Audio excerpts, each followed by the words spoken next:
свою собаку. Я лежал на кровати, читал всякие приколюхи в интернете и никого не трогал. Ну разве что собаку. Его я время от времени гладил. Настя готовила еду, пела дурацкие песни и танцевала с помидоркой в руках. Все было как обычно. Она принесла кусочек картошки, чтобы я попробовал готовность. Я предложил дать Михалычу, пусть собачка тоже порадуется. На лице Насти было явное недовольство, но Михалычу понравилось. Я сказал, что значит картошка готова. Настя обиделась. Сказала, что с таким успехом мы могли бы есть собачий корм. Он тоже Михалычу нравится. Мы глянули на нее как на больную. Она ушла. После обеда мы с Михалычем пошли гулять в парк. Мы играли мячиком. Я его хвалил, потому что он самый-самый красивый и умный собака. Настя, отроду не слышавшая такого количества комплиментов, сказала, что я люблю собаку больше, чем ее. Ну, естественно. Посмотри на эту мордаху и посмотри на себя. Он же милашка. Но эта женщина, походу, вообще ничего не понимает в любви к собакам, поэтому обиделась по полной. Сказал, что ее тоже люблю. Она попросила сказать, что ее люблю больше, чем Михалыча. Я призадумался. Ну ладно. На всякий случай закрыл Михалычу уши. Сказал, что Настю люблю больше. Вроде успокоилась. Тихонько извинился перед Михалычем, сказал, что это все неправда. Потом крепко обнял своего красавчика. Увидел Настин взгляд. Блин, пришлось обнимать ее. Все было хорошо, но через какое-то время Анастасия сказала, что я совсем про нее забыл, что забочусь только о Михалыче, ее совсем не ценю и прочее нытье. А потом намекнула, что это можно искупить походом в ресторан. У меня кольнуло сердце. Какой ресторан? Не то чтобы я жадный, но чем тебе суп с гречей не устроил? У Настя настаивала. Я начал придумывать ходы отступления. Сказал, что у меня насморк, наверное грипп, нельзя мне выходить из дому и вообще я при смерти. Начали мерить температуру. 36,6.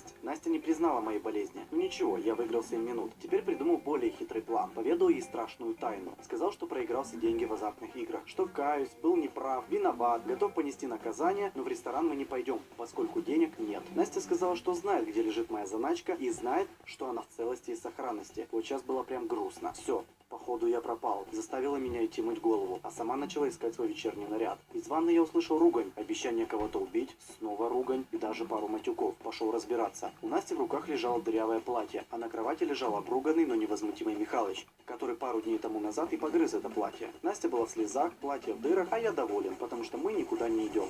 Поблагодарил Михалыча за отличную командную работу и пошел успокаивать Настю. Короче говоря, люблю свою собаку.